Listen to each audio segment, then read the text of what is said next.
Hello friends, आज हम बात करेंगे जून 2014 पेपर जो है, पेपर है थर्ड। उसमें जो पेपर थर्ड होता था उसकी बात करेंगे और उसमें भी हम मिडिवल पार्ट की बात करेंगे। देखिए, ये जो मैंने लेसन बनाया है ये डेडिकेटेड, ये डेमो लेक्चर की तरह इसको आप ले सकते हैं। क्या ले सकते हैं? डेमो लेक्चर, है ना। आप जब इसको देखेंगे तो आपको समझ में आ जाएगा कि हमारा जो PYQ कोर्स है, प्रीवियस ईयर क्वेश्चन पेपर, उसमें क्वेश्चन को किस तरह से डील किया गया है। तो this is the demo class, है ना। और ये अगर क्लास देखने के बाद ये आपको पसंद आए और ये लगे कि हाँ, अगर इस तरह से हम पूरे प्रीवियस ईयर क्वेश्चन पेपर का जो हमारा कोर्स है उसको देख सकते हैं और अपना एग्जाम क्रैक कर सकते हैं, तो आप हमारा ऐप एकेडमिक जोन का डाउनलोड कर सकते हैं और कोर्स क्या कर सकते हैं, ले सकते हैं। कोर्स के लिए अगर कोई भी आपको कंफ्यूजन है तो ये मेरा नंबर है, इसके ऊपर आप व्हाट्सएप कर सकते हैं, ठीक है। तो इसको पूरा डेमो की तरह देखिएगा, पूरा लेसन देखिएगा और पूरे लेसन में आपको जरूर मजा आएगा। तो आइए क्वेश्चन की बात करते हैं जो हम इसमें डील करने वाले हैं। हाँ, तो आज हम बात करेंगे जून 2014। जून 2014 का ये पेपर है, पेपर थर्ड है ये। और आज हम बात करेंगे मेडिवल पार्ट की।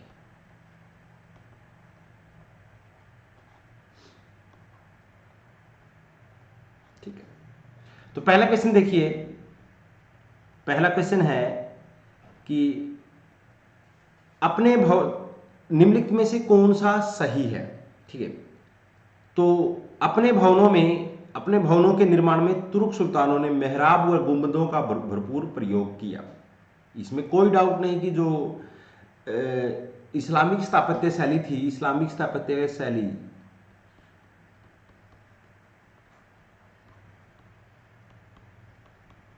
शैली की मुख्य विशेषता है ये, है ना। शैली की मुख्य विशेषता क्या है?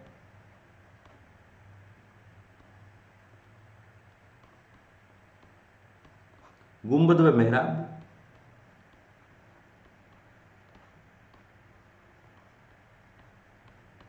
ठीक है, बात मान गए कि गुंबद और मेहराब इस्लामिक जो स्थापत्य शैली है उसकी मुख्य विशेषता है। तुर्कों ने इसका भरपूर प्रयोग किया, बिल्कुल सही है। न तो मेहराब और न ही गुंबद का आविष्कार तुर्कों या मुसलमानों के द्वारा किया गया, ये भी बात बिल्कुल सही है, क्योंकि इन्होंने जो गुंबद व मेहराब कहाँ से ग्रहण किए थे? मेहराब रोमन से ग्रहण किए हैं। जब वहां पर अटैक किया तो वहां से ये चीजें सीख के आए, है ना। तुर्कों ने अपने भवनों में उच्च कोटि के चूने व गारे का प्रयोग किया। तुर्कों ने अपने भवनों में उच्च कोटि के जो चूने व गारे का प्रयोग किया, ये भी बात बिल्कुल सही है। उन्होंने जो भवन जो निर्माण में, क्योंकि भवन निर्माण बड़े बड़े भवन निर्माण किए गए तो उसमें चूने और गारे का प्रयोग उनके द्वारा किया गया, ये भी बात बिल्कुल सही है। तो उसके बाद तुर्क प्रणाली, जो तुर्क थे उन्होंने अपने भवनों में हिंदू तुर्कों ने हिंदू प्रणाली, जो इमारतें बनाते थे, में पट्टी व सतीर का प्रणाली का प्रयोग नहीं किया। ऐसा नहीं है, कुछ भवनों में इनका भी प्रयोग किया जाता है। तो इसका मतलब ये हमारा सही नहीं है, इसका मतलब ये सही नहीं है। और आपको ये भी बता दें कि भारतीयों को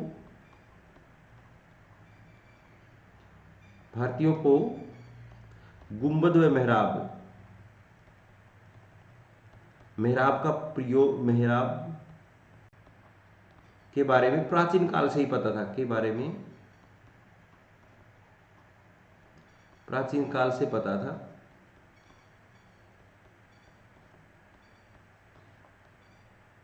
मतलब उनके बारे में जानते थे, उन्हें जानकारी थी, है ना। इसका प्राचीन उदाहरण का क्या है? इसका जो प्राचीन उदाहरण मिलता है, इसके प्रयोग का प्राचीन उदाहरण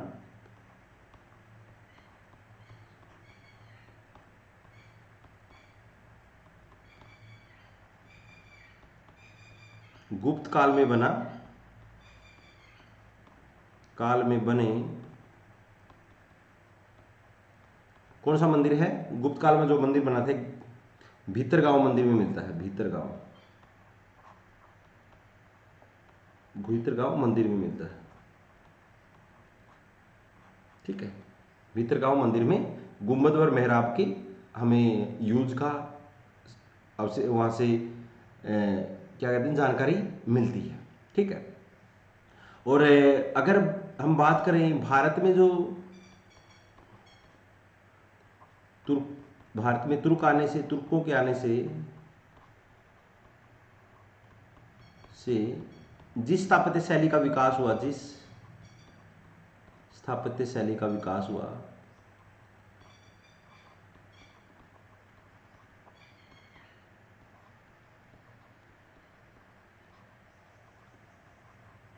उसे क्या कहते हैं? उसे इंडो इस्लामिक स्थापत्य शैली कहते हैं। इंडो इस्लामिक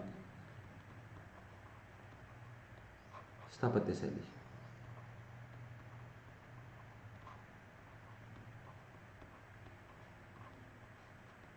इंडो इस्लामिक स्थापत्य शैली उसको कहा जाता है। भारत में जो इंडो इस्लामिक स्थापत्य शैली का पहला उदाहरण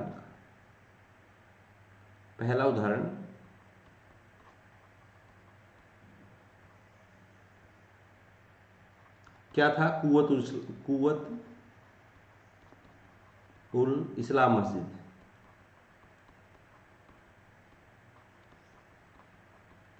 ये क्या है? तुर्कों द्वारा भारत में बनाई गई पहली मस्जिद है ये।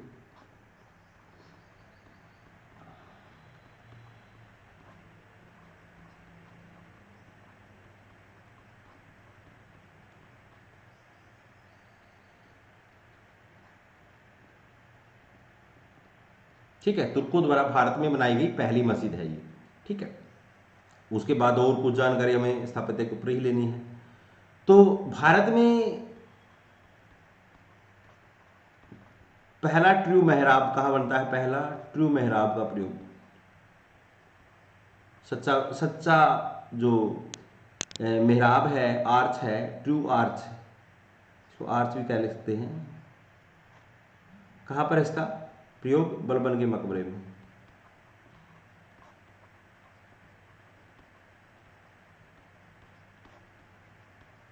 ठीक है,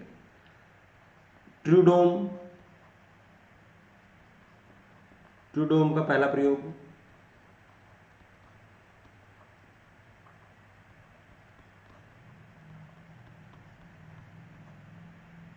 वो अलाई दरवाजा,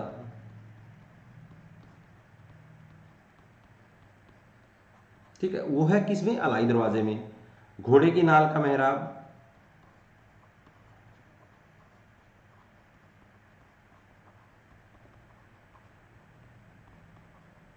वो भी अलाई दरवाजे में है। ठीक है, और ये दीवारों पर जो सजावट के लिए क्या करते थे?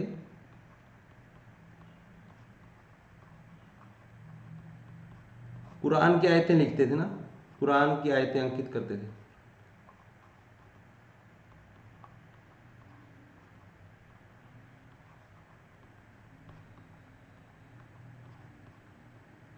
उसको क्या कहते थे? कुफरी शैली कहते थे उसको, कुफरी या अरबसक।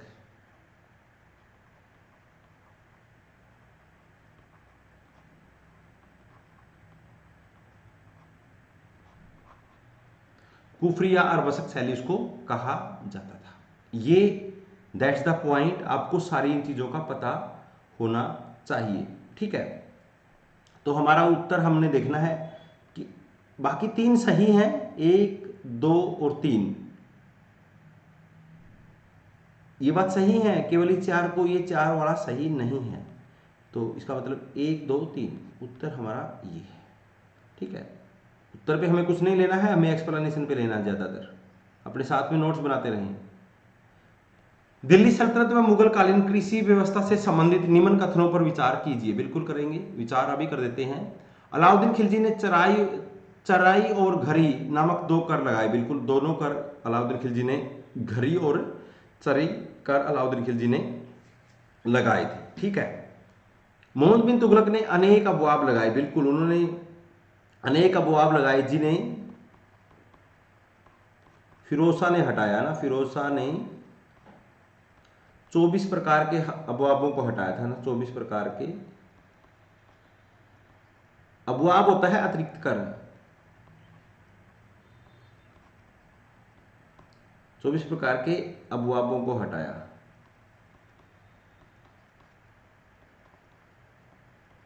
पर एक लगाया ना, लगाया क्या? हक सरब, हक ए सरब, हक ए सरब लगाया है ना। ये सिंचाई कर था, 10% लिया जाता था ये, ठीक है। हक ए सरब लगाया, ये बात आप ध्यान में रखना, ये 10% लिया जाता था। उसके बाद अकबर के शासनकाल में भूमि लगान निर्धारण की जब्त व्यवस्था को विकसित किया गया और इसे दहसाला व्यवस्था का नाम दिया गया। बिल्कुल, जो जब्ती व्यवस्था किसने शुरू की थी? जब्ती जो व्यवस्था थी ये शेरशाह ने शुरू की थी,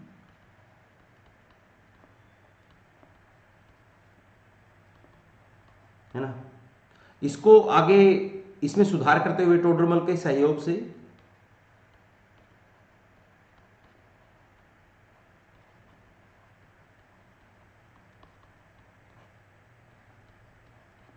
टोडरमल के सहयोग से इसको दहसाला का नाम दिया। कब दिया ये दहसाला का नाम? 1579-80 में। ये भी बात सही हुई। जहांगीर ने लगान निर्धारण की नस्क व्यवस्था को जारी किया, ऐसा कुछ उसने नहीं किया। उसने तो बस 2 काम किए हैं, तो अलतमगा जागीर,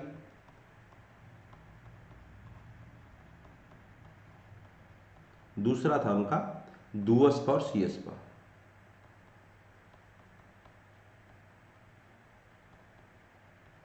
तो ये गलत है, बाकी 3 ठीक है ना। अलाउद्दीन खिलजी ने तो नाप के आधार पर राजस्व एकत्रित किया।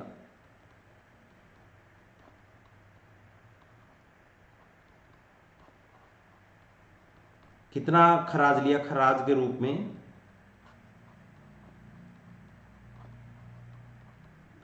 50% वसूल किया।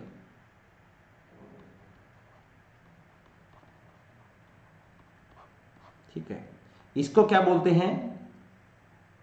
नाप के आधार पर लेने को मसाहत कहा जाता है। इस शैली को मसाहत पद्धति कह लीजिए इसको, ठीक है। तो हमारा उत्तर क्या हुआ? बी। अगले पे आइए। तारीखे फिरोज शाही किसके द्वारा लिखी गई? तारीखे फिरोज शाही किसके द्वारा लिखी गई? देखिए, तारीखे फिरोज शाही 2 लोगों के द्वारा लिखी गई है, जियाउद्दीन बर्नी और शमसे सिराज अफीफ। जियाउद्दीन बर्नी और शमसे सिराज अफीफ के द्वारा लिखी गई है। जियाउद्दीन बर्नी के बारे में आप, हबीब ने क्या कहा है जियाउद्दीन बर्नी की तारीखे फिरोज शाही के बारे में? हबीब ने, मोहम्मद हबीब ने, ये 2 भी हबीब हैं। मोहम्मद हबीब ने क्या बोला है? मोहम्मद हबीब ने इसे सल्तनत काल का, सल्तनत काल की सबसे महान रचना कहा है।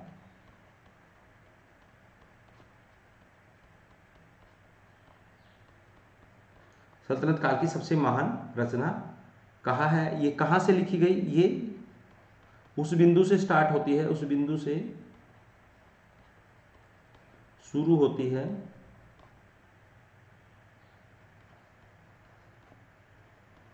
जहां से मिनहाज ने लिखना बंद किया था। फिर लेकिन बीच में कुछ गैप दे देते हैं, मिनहाज ने लिखना बंद किया।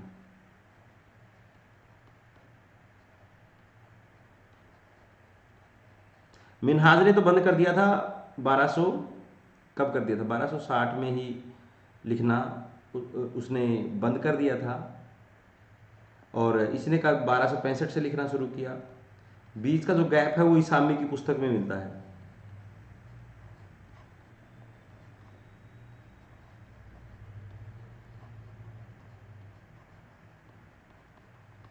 अफीफ ने 1357 तक लिखा है, 1265 से 1357 तक। का इतिहास लिखा है और इसमें उसने 9 शासकों का इतिहास लिखा है।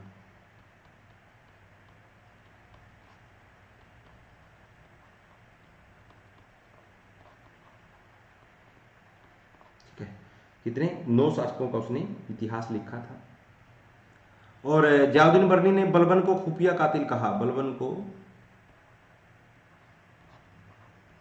खुफिया कातिल, क्योंकि बलबन ने किस तरह से चहलगानी के सदस्यों का कत्ल किया। और बलबन के समय के 36 मलिकों की सूची दी है इसने, सूची है ना, 36 मलिकों की सूची दी है। और जो बर्नी है 4 लोगों को ही सच्चा इतिहासकार मानता है, लोगों को सच्चा इतिहासकार मानता है।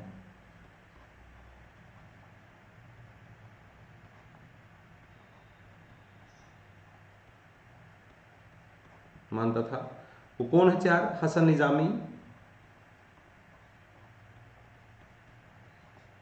हसन निजामी है और ओफी हैं, मिनहाज हैं और कबीरुद्दीन।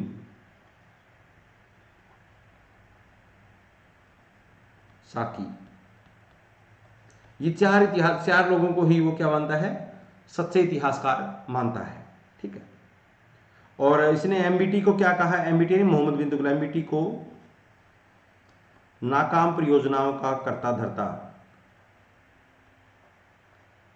नाकाम परियोजनाओं का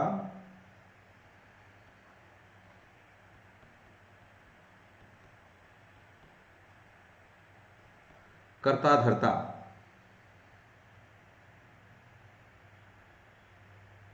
का मेधावी करता धरता।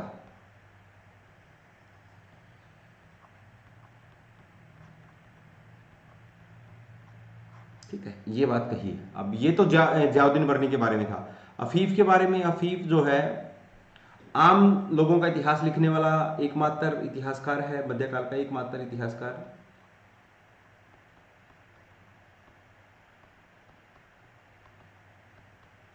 जिसने मध्यकाल में आम जन का इतिहास लिखा, मध्यकाल में आम जन का इतिहास लिखा।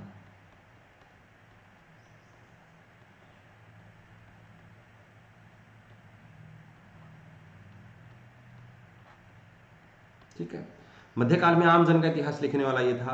इसने फिरोज शाह के बारे में क्या होता है, फिरोज शाह के शिकार पार्टियों का वर्णन किया है।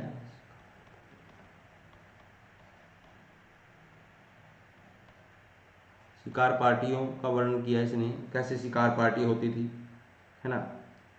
और इसके बाद इसने और क्या किया, मदिरा विभाग की बात की है।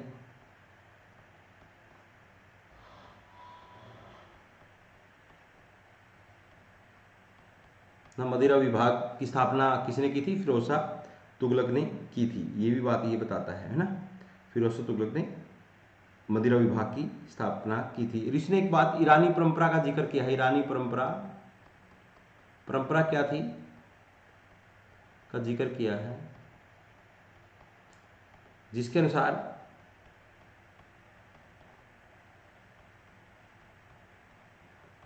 उसमें क्या था, जिसके अनुसार स्त्री व सर्प, लेडीज और जो स्नेक है वह सर्प,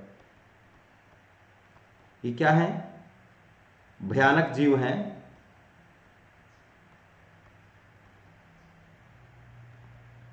जहां मिले उनको मार देना चाहिए, इन्हें मार डालना चाहिए, इन्हें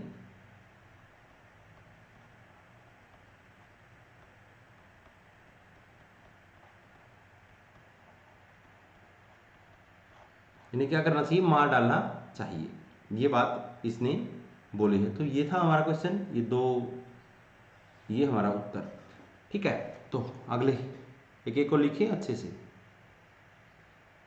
दीवान, शागिर्द और मुसीरर के पद केवल अहले कलम यानी जानकार लोगों को, पढ़े लिखे लोग है ना, अहले कलम होते पढ़े लिखे लोग,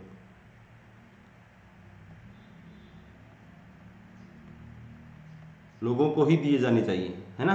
अहले कलम यानी उन लोगों को दिए जाने चाहिए जिनके पूर्वज अमीरों की सेवा में, पहले ही उनके पूर्वज बड़े पदों पर रहे हों, है ना। ये थॉट आज भी काम करती है कि सबको ये लगता है कि जो बड़े अफसर हैं वो लोग वही बनने चाहिए जिनके माता पिता भी इन पदों पर रहे हों। ये बात कौन बोलता है? ये बात फ़खर ए मुदबिर बोलते हैं। फ़खर ए मुदबिर, फ़खर ए मुदबिर कुतुबुद्दीन ऐबक के दरबार में था, ऐबक के दरबार में था, ये ऐबक का दरबारी था। इसने कौन सी किताब लिखी थी? आदाब उल हर, आदाब उल हर्ब व सुजात, आदाब उल हर्ब व सुजात इसने किताब लिखी थी। ये मध्यकाल सल्तनत काल का पहला राजनीतिक थिंकर था।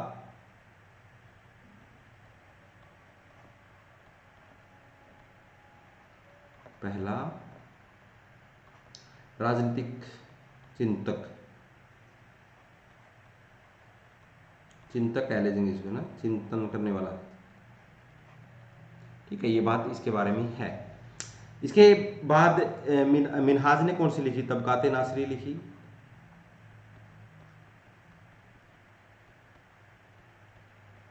तबकाते नासरी किसको? निजाम नासिरुद्दीन मोहम्मद को समर्पित किया।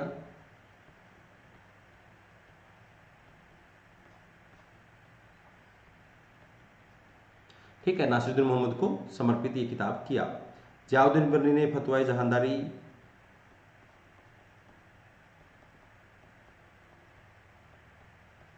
फतवाए जहानदारी व तारीख फिरोज शाही लिखी।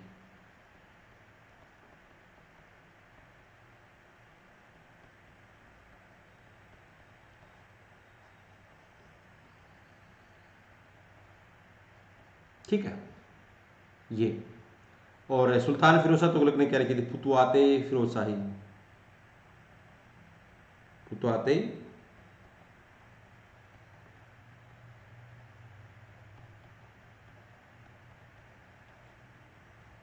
फुतवाते फिरोज शाही लिखी। ठीक है, चलिए अगले क्वेश्चन पे बढ़िया आ गया। सूची एक को सूची दो से सुमेलित करना है, बस इसमें कुछ भी नहीं करना। इसमें करना क्या है हमें पता ही है। सूची एक को सूची दो से सुमेलित करना है, कर देंगे भी। सूची एक को सूची दो से सुमेलित करते हुए हमें क्या, शेख मोइनुद्दीन चिश्ती कहाँ पर रहते थे? हमें पता है इनकी जो दरगाह है ना वो अजमेर में थी। इन्होंने किया क्या क्या है, इनका नाम, इनको ख्वाजा साहब कहते थे, इनके नाम बहुत है, ख्वाजा साहब कहते थे। और सुल्तान, इनको गरीब नवाज कहते थे। लिखते रहे ना आप, गरीब नवाज, इनको ख्वाजा अजमेरी कहते थे।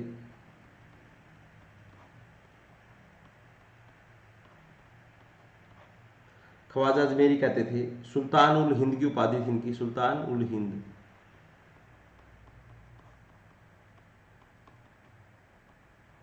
गोरी ने दिया था। गोरी की सेना के साथ भारत आए थे ना, गोरी की सेना के साथ भारत आए।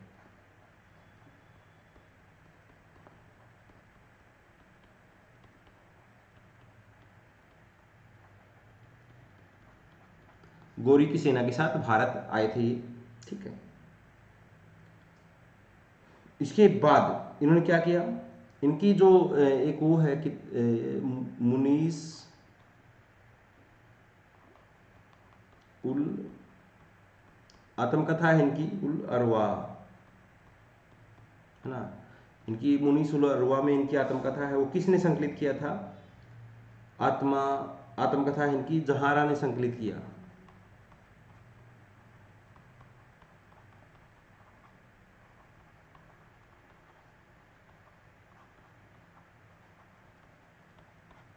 है ना, ये आत्मकथा है इनकी।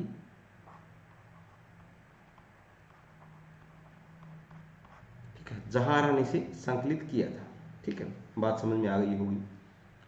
और उसके बाद शेख बहाउद्दीन जकारिया अच्छे आदमी थे, मुल्तान में रहते थे, है ना, और ये मध्यकाल के सबसे अमीर संत थे, कि सबसे अमीर संत, अमीर सूफी थे, है ना। इल्तुतमिश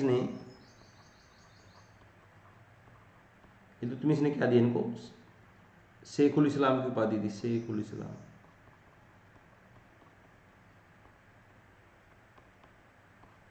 ये क्या बोलते थे, ये कहते कि आम जन से मुझे क्या लेना है, आम जन से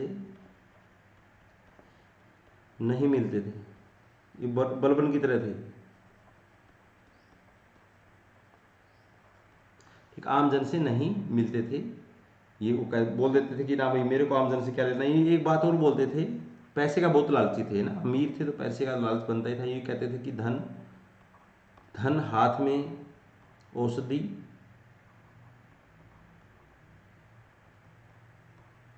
वह हृदय में रोग है, हृदय में रोग के समान है, रोग के समान होता है। कितनी अच्छी बात है।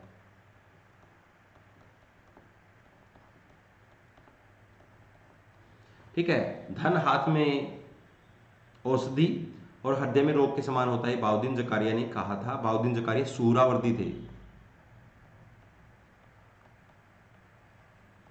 ये चिश्ती थे। ठीक है, शेख फरीदुद्दीन गजे शंकर, शेख फरीदुद्दीन गजे शंकर अजोदन में रहते थे, है ना। अजोदन, पहले ये हांसी थे, फिर अजोदन चले गए थे, पहले हांसी में थे, फिर अजोदन, पंजाब में है अजोदन। इनको गरीबी बहुत पसंद थी, गरीबी पसंद व्यक्ति थे ये। चिल्लाए मुकास करते थे, चिल्लाए माकूस, चिल्ले माकूस।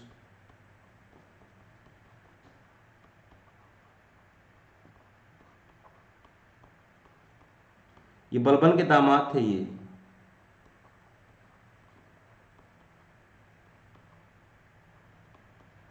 बलबन के दामाद थे ये। ठीक है, उसके बाद शेख निजामुद्दीन औलिया के तो कोई नहीं कौन नहीं जानता। दिल्ली में थे, गियासपुर में था, है ना। 7 सुल्तानों का समय देखा।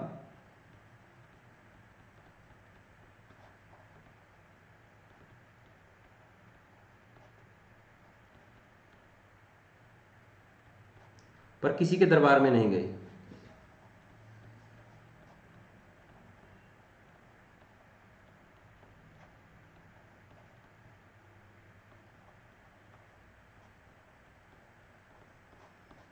पर किसी के दरबार में नहीं गए। और इन्होंने गयासुद्दीन तुगलक को क्या बोला था,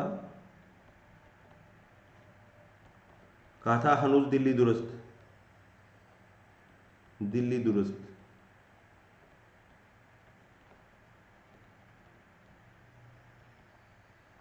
दुरुस्त, है ना। और इनको और क्या कहते थे, ये अविवाहित थे,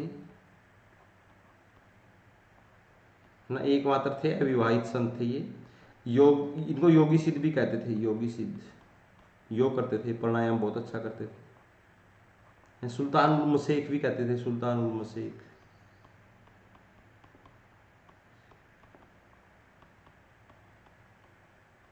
और इनको महबूबे इलाही भी कहते थे,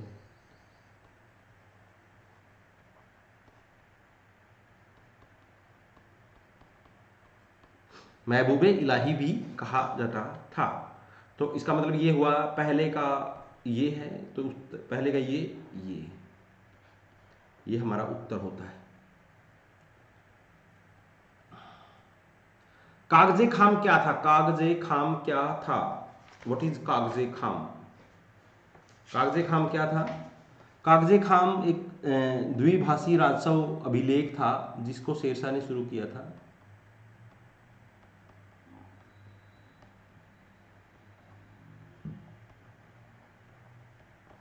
द्विभाषी कौन सा था, द्विभाषी किस इस तरह, एक में फारसी प्लस हिंदवी, इन दो भाषा में लिखा जाता था। हिंदवी को अर्ध सरकारी भाषा बनाया, अर्ध सरकारी भाषा भाषा बनाया। किसने बनाया था? शेरशाह ने ना। अकबर ने हटाया।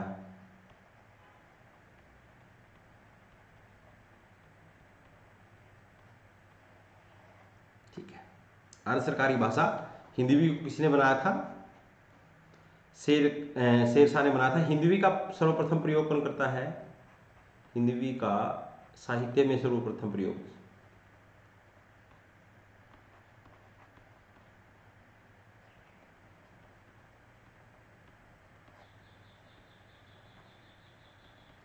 कौन करता है? वो करता है अमीर खुसरो।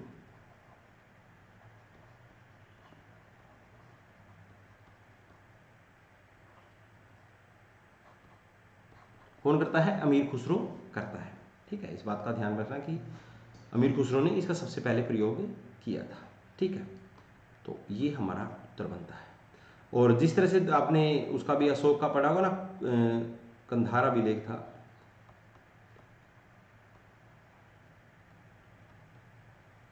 शेर कंधार का शेर कुना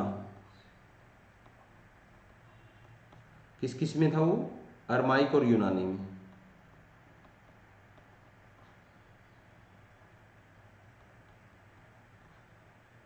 ठीक है, ये भी द्विभाषी था। निम्न में से किस मध्यकालीन भारत के शासक ने आगरा किस नींव आगरा शहर बसाया था? आगरा शहर सिकंदर लोदी ने बसाया था 1504 में। 1506 में राजधानी बनाया।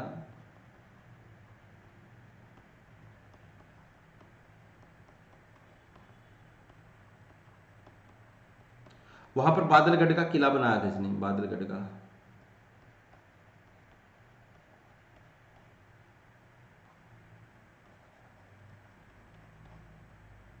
ठीक है, बादलगढ़ का किला बनाया था। ये आगरा को राजधानी बनाकर क्या करना चाहता था? आगरा को राजधानी बनाकर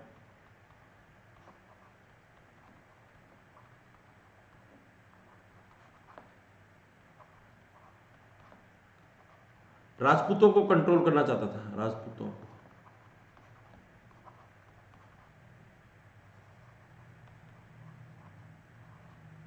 कंट्रोल करना चाहता था।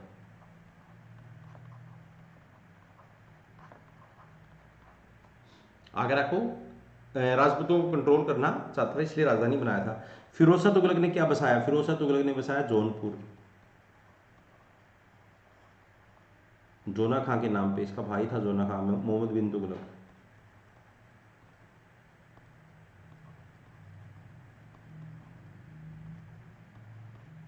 ठीक है, इसने फिरोजा कोटला भी बसाया, फिरोजा कोटला।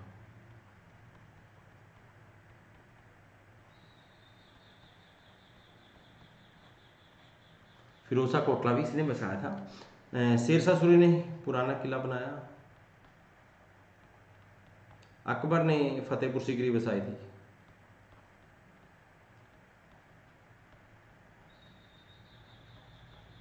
ठीक है, तो हमारा उत्तर हुआ ये।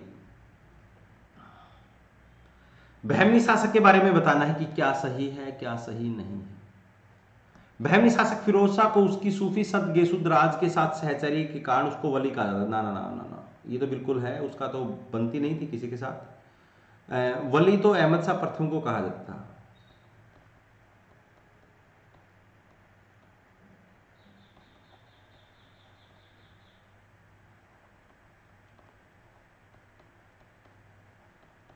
फिरोज शाह इसमें से कौन सा सही है वो छांटना है, तो इसका मतलब ये सही नहीं है। फिरोज शाह बहमनी को विजयनगर के शासक देवराय प्रथम ने हराया, बिल्कुल हराया। पहले दो युद्धों में, पहले दो युद्धों में फिरोज शाह की जीत हुई।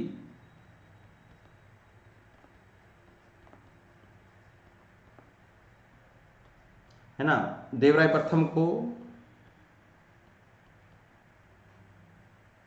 क्या करना पड़ा? प्रथम को अपनी बेटी की शादी ना,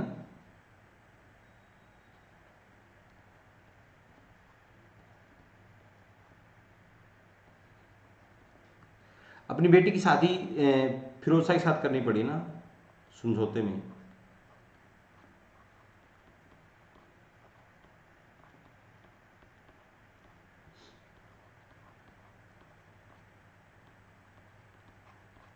ठीक है, और उसको बंकापुर का क्षेत्र दहेज में दिया।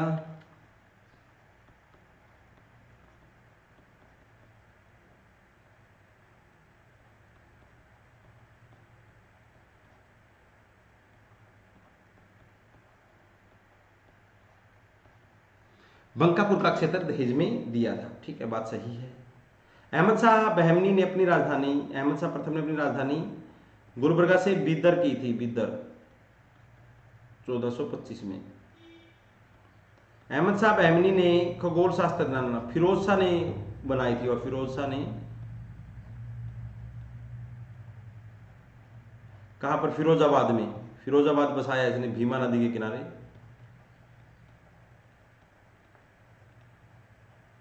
में बनाई। ठीक है, फिरोज शाह बहमनी ने बनाई थी, है ना, फिरोजाबाद में, ये खगोल शास्त्र के अध्ययन के लिए दौलताबाद के समीप एक वेधशाला नहीं बनाई इसने ना। तो ये भी बात गलत है। तो हमारा उत्तर बी है, बी उत्तर है बी हमारा।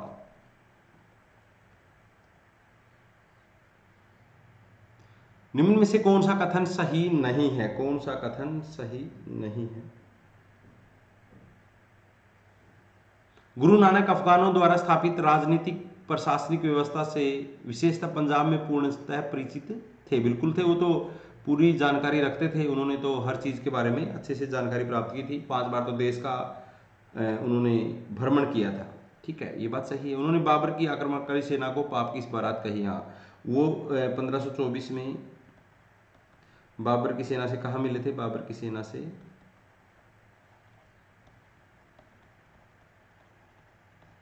सैयदपुरा में।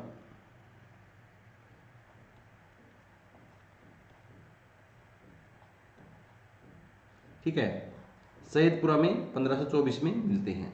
ठीक है, और उसको पाप की बरात वो कहता है, पाप की बरात कहा कि पाप की बरात है ये तो। उनका विश्वास था कि ईश्वर की कोई जाति नहीं होती, ना कोई धर्म, है ना, वो ना ही ईश्वर की कोई जाति है, ना कोई धर्म है। वो कहते हैं कि वो निर्गुण संत थे ना, वो निर्गुण थे।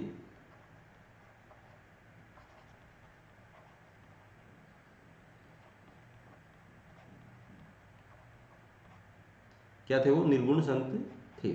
ठीक है, कहते हैं कि ईश्वर की कोई जाति नहीं है, ईश्वर का कोई धर्म नहीं है।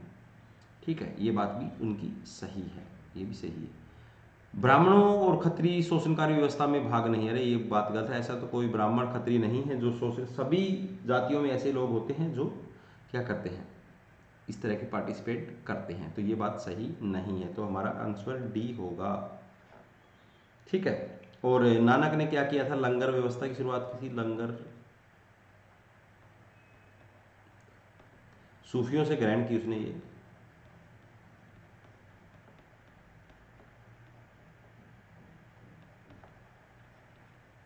है ना, सूफियों से ग्रहण की थी। चलिए अगला क्वेश्चन देखिए। निम्न में से कौन सा कथन सही नहीं है? देखना है। शेरशाह ने लाहौर से मुल्तान तक एक नई सड़क का निर्माण किया। बिल्कुल किया, है ना। शेरशाह ने मुख्य रूप से 4 सड़कें बनाई।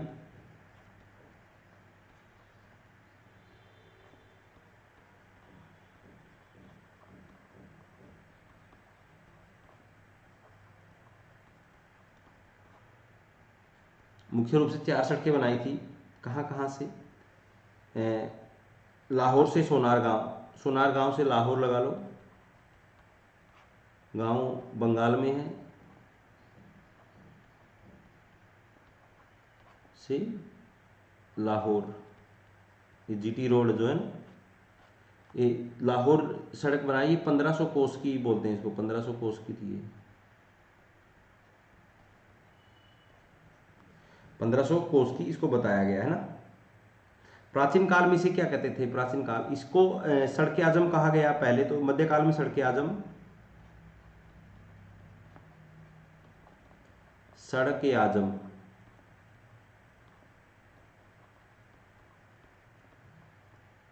मध्यकाल में सड़क आजम कहते थे इसको ना।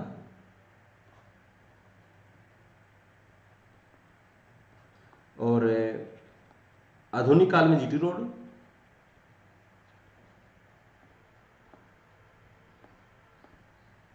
Grand trunk road, GT road.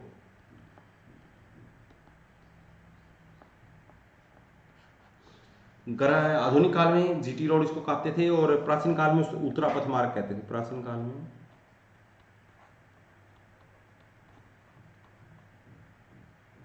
Uttara पथ मार्ग।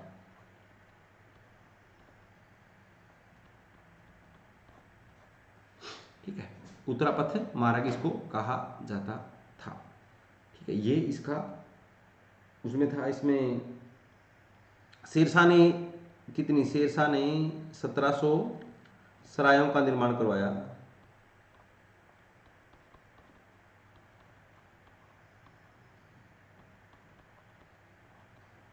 शेरशाह ने 1700 सरायों का निर्माण करवाया था। ठीक है, तो ये बात सही है। उसने मिर्जा हैदर दौलत, ये बात, हैदर को कश्मीर से निष्कासित कर दिया था। ये बात तो सही नहीं है। मिर्जा हैदर दौलत जिसने तारीख रसीदी लिखी,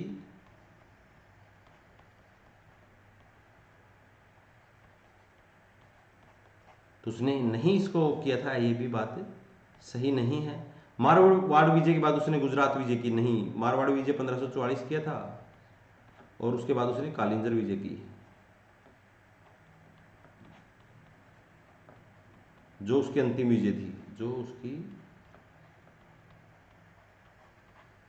अंतिम विजय थी।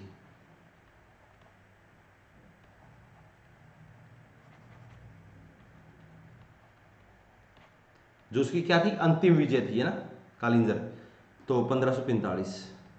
और उसने मारवाड़ अभियान पे क्या बोला था, मुट्ठी भर बाजरे के लिए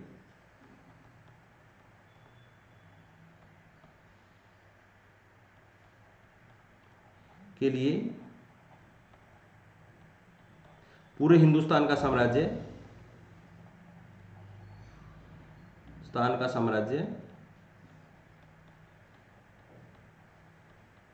लगभग खो दिया था।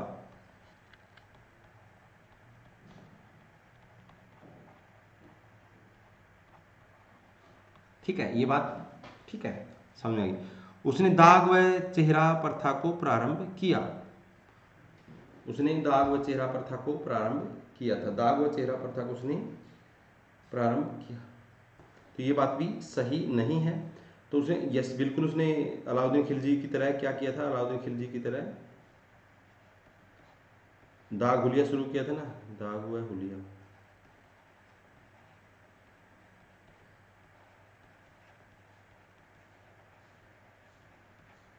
ठीक है, बात सही है, तो हमारा उत्तर होगा ये। ठीक है, चलिए अगला क्वेश्चन। अकबर के बारे में निम्न कथनों पर विचार कीजिए, और नीचे दिए गए कथनों में से कौन सा, उपरोक्त दिए गए कथनों में से कौन सा सही है, ये बताना। आईन अकबरी के अंतिम भाग में भारत की विचारधारा और रीति रिवाजों का वर्णन किया गया है। आईन अकबरी बिल्कुल किया गया। आईन अकबरी का जो रचना है अबुल फजल ने की थी,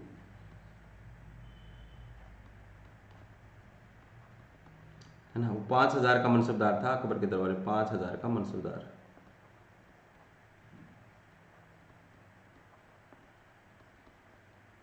है ना। उसके नवरत्नों में था वो शामिल, उसके नवरत्नों में शामिल था ये। और इसकी हत्या 1602 में हत्या हुई, वीर सिंह बुंदेला ने की।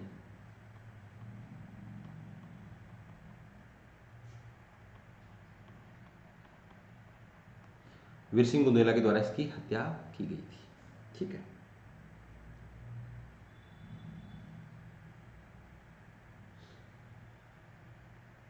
उसके बाद इसने आईन अकबरी में वो किया था। आईन अकबरी तीसरा भाग था इसका।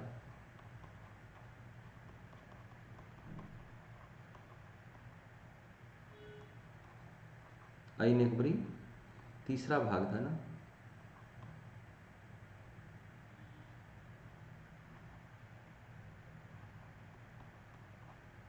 ठीक है, बात सही है। अकबर ने शेख फैजी को उपनिषदों का फारसी में अनुवाद करने का आदेश दिया? बिल्कुल भी नहीं दिया। शेख फैजी ने क्या किया था? शेख फैजी उसके राजकीय कवि थे और उनको ऐसा उन्होंने कोई अनुवाद नहीं दिया, उन्होंने ऐसा आदेश नहीं दिया। लीलावती का अनुवाद उन्होंने किया था, लीलावती भास्कराचार्य की बेटी के नाम पर भास्कराचार्य की पुस्तक थी लीलावती, मैथ की पुस्तक थी, गणित की पुस्तक थी।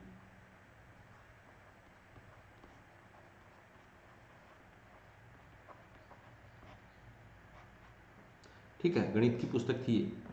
अकबर के ने एक विवाह के पक्ष में अपनी वरीयता को पहली बार शेख इब्राहिम सरहिंदी से वार्तालाप में अभिव्यक्त किया था। वसीयत को कह सकते हैं, वरीयता को। तो उसने ऐसा कुछ नहीं किया, ऐसा भी कोई एग्जाम्पल हमें नहीं मिलता। अकबर ने 1562-63 में दास प्रथा को समाप्त किया, बिल्कुल सही है। दास प्रथा को 1562 में, तीर्थकर को 1563 में और जजिया को 1564 में इन्होंने समाप्त किया था। ठीक है,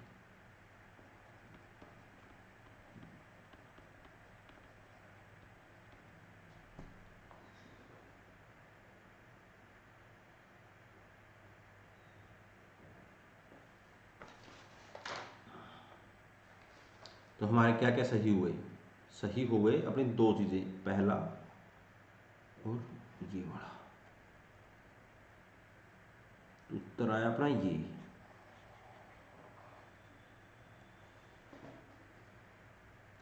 निम्न में से किस धार्मिक समुदाय ने 1557 में भारत में छापेखाने की शुरुआत की थी? वो जेsuit पादरी थे, ये पुर्तगाली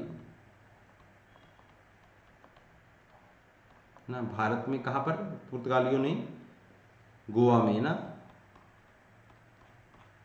गोवा में इसकी शुरुआत, प्रेस की शुरुआत पादरियों के द्वारा की गई थी 1557 में। बात सही है। उसके बाद निम्न में से कौन सा चित्रकार पशुओं के चित्रण में बहुत बेजोड़ व्यक्ति था?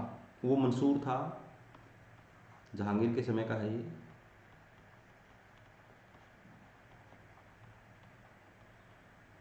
इसको नादिर उल असर की उपाधि दी थी, नादिर उल असर।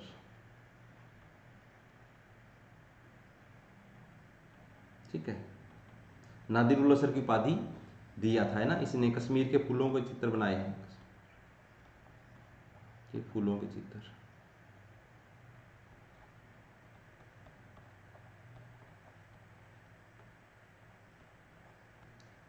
मीर सैयद अली हुमायूं के समय का चित्रकार है।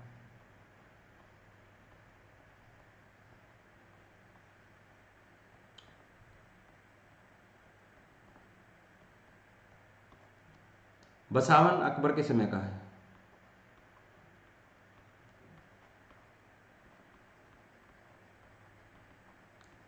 व्यंग चित्रकार था ये।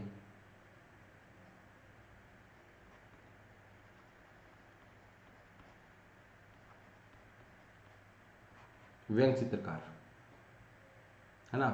यूरोपियन शैली में भी शिद्दत थी इसको, यूरोपियन शैली का भी एक्सपर्ट था। यूरोपियन चित्रकला का महारत, यूरोपियन चित्रकला में महारत थी इसको।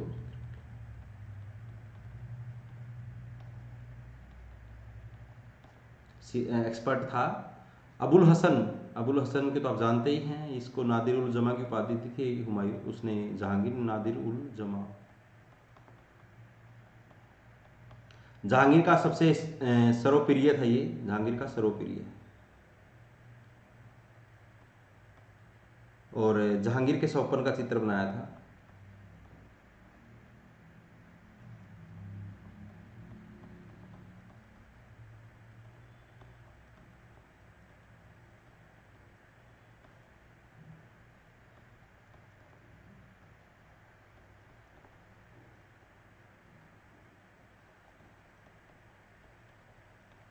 जहांगीर के स्वप्न का चित्र बनाया और इनका जो तुझके जहांगीरी का फ्रंट पेज बनाया, मुख पृष्ठ बनाया, तुझके जहांगीरी का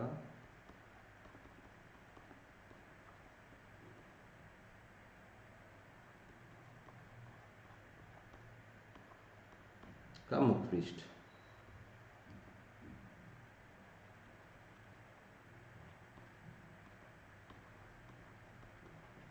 ठीक है, तो हमारा ये था। इसके आगे हम मॉडर्न करेंगे, कंटिन्यू रहेगा और आप क्लासों को देखते रहें, बस कंटिन्यू ये करते रहेंगे हम। बहुत जल्द ये कोर्स हमारा कंप्लीट होगा।